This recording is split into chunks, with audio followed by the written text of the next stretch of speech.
बुहारी नानी हजुर बुवा आज पाइट लगाएको छौ हजुर बुवा ल ल राम्रो देखेको छ हुन्छ बुवा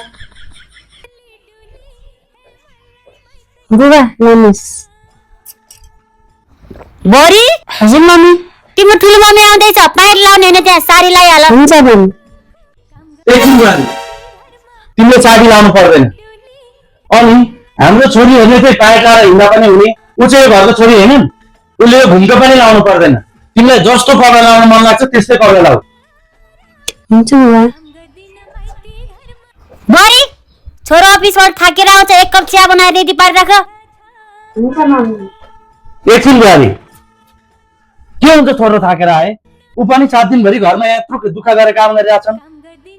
जाऊ तिमी चाहिँ के गरिरहेको छौ सासुबाट जाऊ छोरो र बुहारीको लागि चिया बनाएर लिएर आऊ भाउजू म रोटी तरकारी बनाइदिनु न हुन्छ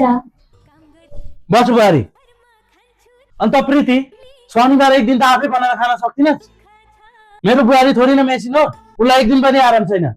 जा आफै बनाएर खा बस बुहारी तिमी खाऊ खाऊ बुहारी